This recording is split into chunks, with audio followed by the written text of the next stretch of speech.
Atong susunod nga ba sa anak ni Sunshine Cruz kung maghiwalay sila?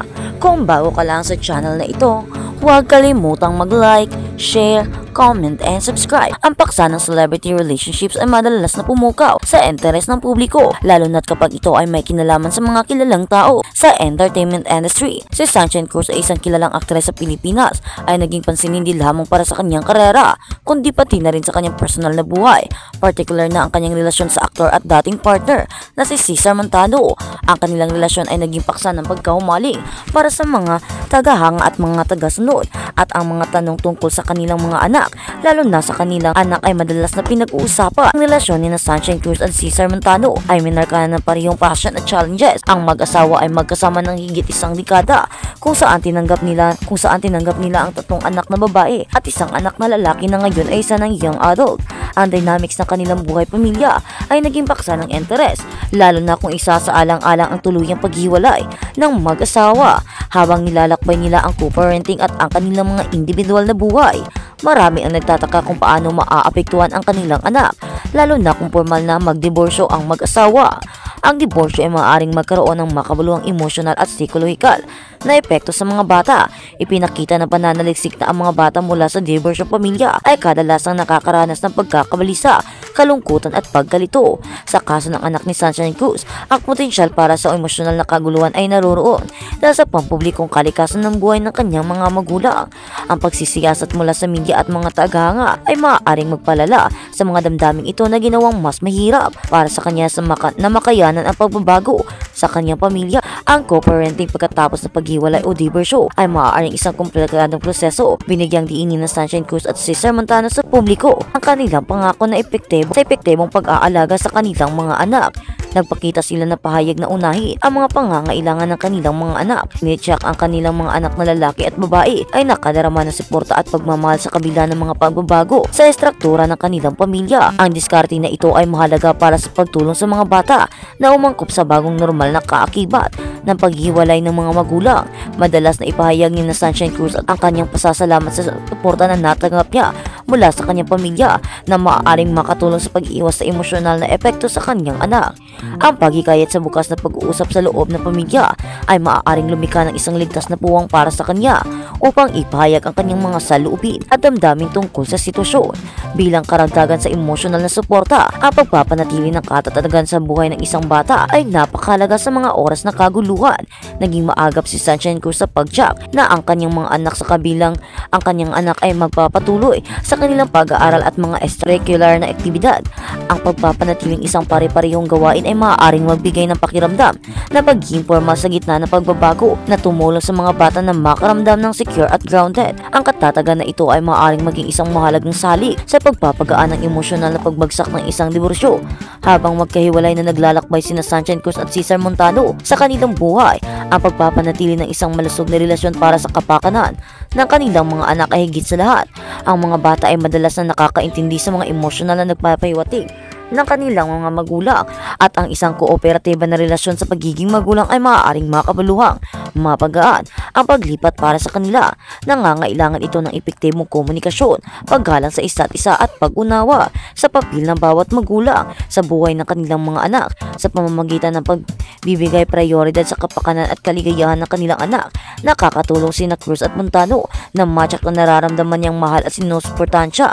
Ang potensyal para sa isang diborsyo ay maaaring maglabas ng maraming mga katanungan tungkol sa hinaharap para sa kanilang anak.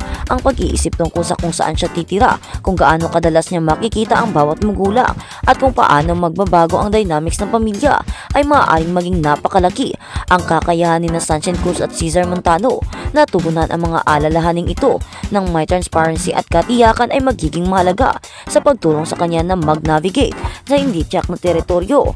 Ang pangaregular na pagpupulong ng pamilya o chicken ay maaaring magbigay ng pagkakataon para sa bukas na pag-uusap na nagpapahintulot sa kanilang anak na ipahayag ang kanyang mga damdamin at alalahanin. Sa huli, nasa kanila ang desisyon kung magdidiborsyo sina Sunshine Cruz at Cesar Montano. Ngunit malaki ang implikasyon sa kanilang anak. Habang patuloy silang tumutuon sa co-parenting, mahalaga pa rin sa parehong mga magulang na kilalanin ang emosyonal na paglalakbay na maaaring harapin ang kanilang anak. sa pamamagitan ng pagbibigay prioridad sa kanyang mga pangangailangan at pagpapatibay ng isang matulungin na kapaligiran. Matutulungan siya ng mga ito na bumuo ng katatagan at mga diskarte sa pagharap sa mga pagbabago sa buhay ng kanyang pamilya. Sa konklusyon, ang potensyal na hiwalayan ni Sunshine Cruz at Cesar Montano ay nagtataas ng mahalagang pagsasaalang-alang para sa kanilang anak. Bagamat ang diborsyo ay maaaring maging isang mapaghamong karanasan para sa mga bata, ang maagap na co-parenting, bukas na komunikasyon at isang malakas na sistema ng suporta ay maaaring mabawasan ng ilan sa mga emosyonal na epekto.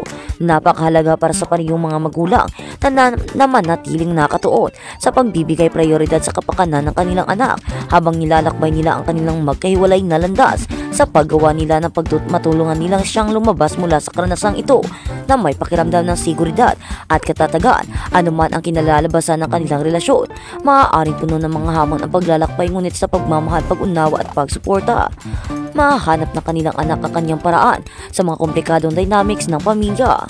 At sa kabilang banda, Daryl Yap nagpadala ng script ng The Rapist o Pipsy Paloma kay Vic Soto. Sino kaya ang nagsasabing ng totoo kina Vic Soto at Daryl Yap patungkol sa pagsasapelikula ng buhay ng yumaong sexy star noong dekada 80 na si Pepsi Paloma? Base sa panayam ng media kay bossing Vic Soto, matapos magsampa ng 19 counts of cyber libel laban kay Direk Daryl Yap, walang kumonsulta o nakipag-usap sa kanya hinggil sa pelikulang The Rapist o Pipsy Paloma. Walang kumonsulta, walang nagpaalam, walang consent, ang mariing sabi ng veteran TV host actor. Ngunit kabaligtaran naman ito na naging pahayag ng legal counsel ni Daryl Yap na si Attorney Raymond Fortun. Aniya, pinadalhan daw ng kanyang kliyente si Vic Soto ng kopya ng script The Rapist of Pipsy Paloma bago pa ipalabas ang teaser video ng pelikula. Dito nga diretsahang binanggit ang pangalan ni Bossing tungkol sa pagre-rape o mananoon kay Pipsy. The purpose was really for him to give comments dun sa script. So wala naman po. Ilang beses po nag-follow up si Direk Daryl Yap na tungkol dun until finally na-shoot na lahat ng mga scenes. So hindi na namin kasalanan yun, ang sabi ni Fortun sa panayam ng 24 oras. Tala nakatagdang dinggin ng Muntinlupa Regional Trial Court or RTC Branch 205 sa January 15 ang inihaing writ of habeas data ni bossing Vic Soto na humihiling sa korte na ipatanggal at ipatigil ang lahat ng promotional materials ng The Rapist o Pipsy Paloma na nag-uugnay sa kanya sa pelikula.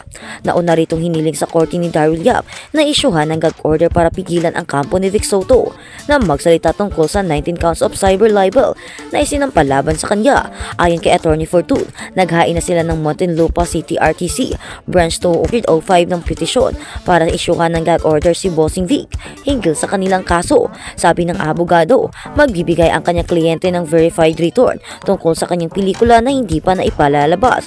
Kaya naman hinihiling nila na pagbawalan ang kampo ni Vic